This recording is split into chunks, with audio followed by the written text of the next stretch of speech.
Hello and welcome back. This go round we take a look at Fatal Fury Special for the Super Nintendo, or in this case Garou Densetsu Special for the Super Famicom. I always had an interest in this game, but I kind of put it on the back burner because at the time the game came out, I already had moved on to a Neo Geo and had purchased Fatal Fury Special for the AES. So how does this port stack up to that game? Well, you're talking about condensing maybe 150 meg plus game into, let's say, maybe 32. So there's going to be something lost in translation here. So, but we'll get into it. Yeah, versus play. And the license play is kind of like a time attack mode. If your regular options, etc. All right, let's just get into the game. Alright, as you can see, all the characters are represented in full from the arcade. Ryo Sakazaki is a playable character. You're going to see a lot of voices missing from the announcer. Like they would announce the characters prior to the fight. Some animations are missing. You'll see, we'll get into more.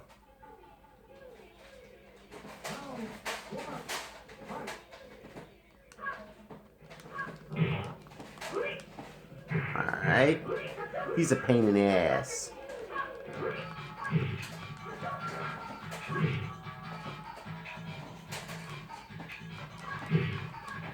Alright, so as you see, the graphics have been a bit scaled down as far as the size is concerned. No biggie. It's not going to really, detract from the overall presentation. The characters themselves are actually pretty rock solid looking. The majority of the backgrounds are actually pretty decent. Of course, there's going to be missing animation in the backgrounds. Most of the animation that's missing is really in Shang's stage, which is to be expected because he had a lot of shit going on with, the seafood restaurant, boat. So, there's a lot of things to be kind of expected from that are going to be missing from this translation. Alright, so, but they did actually put in a lot of moves or animations that were missing from Fatal Fury 2. Because I had Fatal Fury 2 for this Super Nintendo. It wasn't a bad translation, to be honest. But you could tell there was a lot missing. But I think that card was only maybe like 8 or 16 meg. So a lot of the animations that were missing in that game have kind of returned, especially with Terry. But then there's stuff that's just been taken out. So it's kind of like a trade-off. Let's see what else. Okay, one thing I have to address, excuse me, is the music. Now,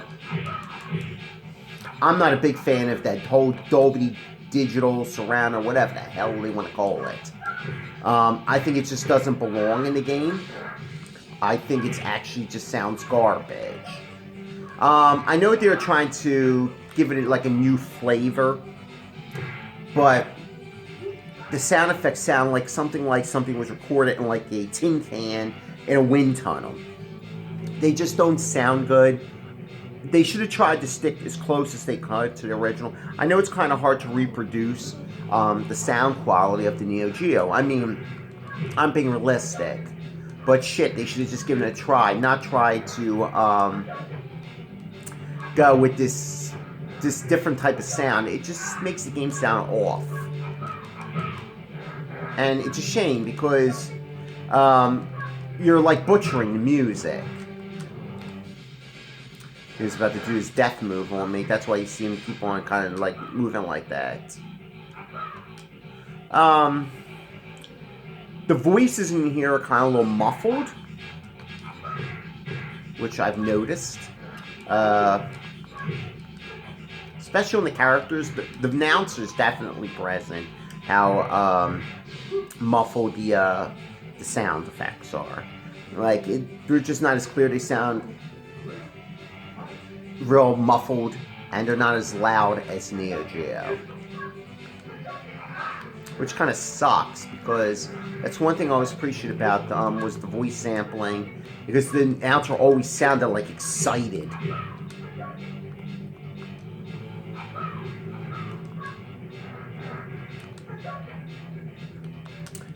Alright, now the one thing we have to address is the control, because how well does a game play, especially a fighting game, because control is huge in well, in any type of game, but in fighting game especially, because if it doesn't control well, it's basically worthless. Alright, for as far as moving around, the game controls fairly well.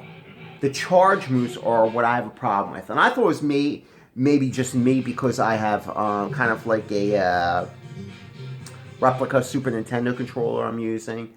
But from my research, I come to find out that I'm not the only one with a similar complaint. People have others complained about having control issues.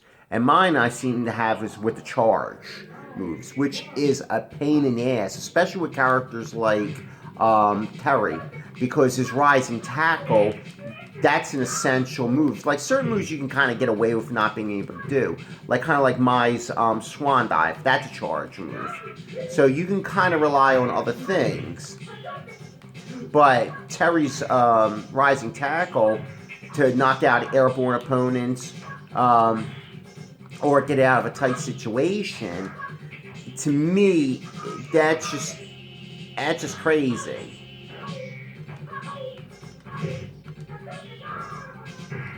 So to me, that's kind of sort of unforgivable, because you have to quality check, you know? You can't, you know, Street Fighter could control fairly well with a Super Nintendo controller. I hate that. That's one thing about this game, it actually kind of follows Neo Geo as far as the difficulty. I don't think it's as difficult, but it is a pain in the ass. And the computer is cheap. Whereas this, let's say, Art of Fighting 2 tried to be a little bit more forgiving. This game tries to be as cheap, allowing the computer to kind of like spam the shit out of certain moves, especially with Chang and his belly flop. That's the boat I'm talking about, where you see it in the ocean there with the paddles or the oars going, but it's not moving. But it's still not bad. It still looks pretty decent. A lot of nice detail in the game. But do I recommend the game?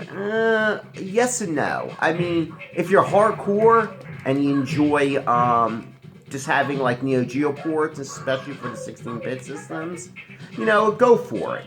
But in this day and age, there's so many better offerings that you don't have to resort to, you know, the 16-bit offerings.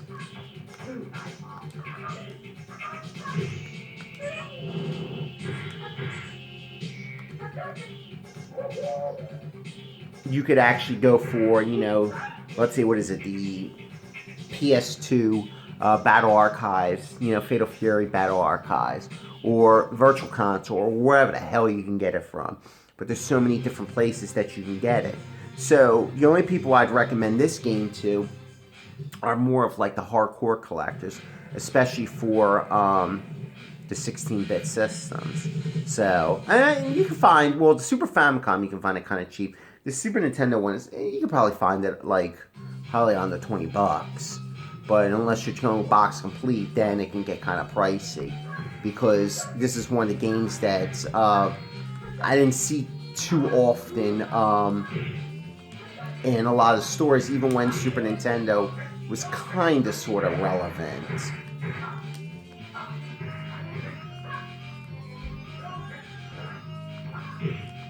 As you can see here, he's freaking aggressive.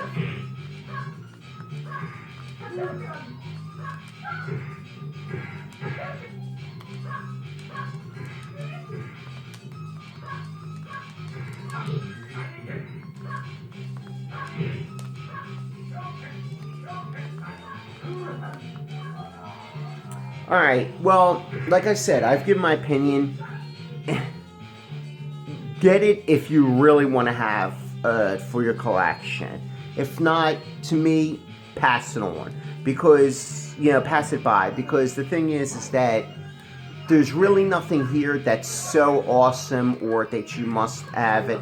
Like I said, with all the different compilations, and because the control isn't that great, that's what really kind of, how would they say, makes me not want to recommend the game.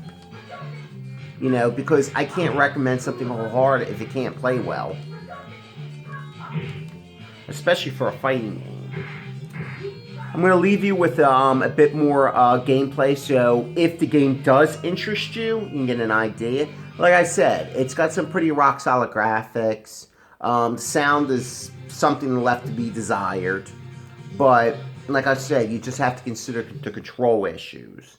I mean, if you can look past it and you just want to play maybe a quick, 5-10 minutes with the game, fine. Or you just want it for your collection, then go for it.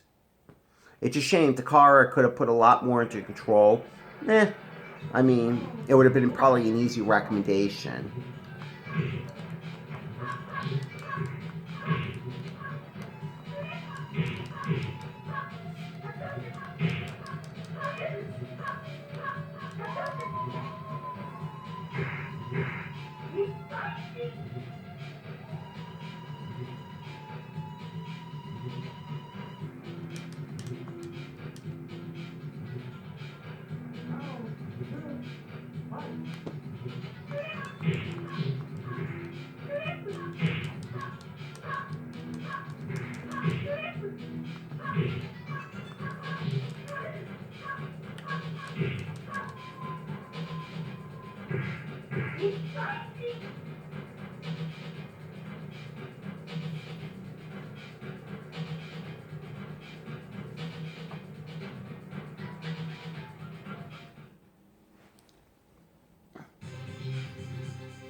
Alright, I hope you enjoyed.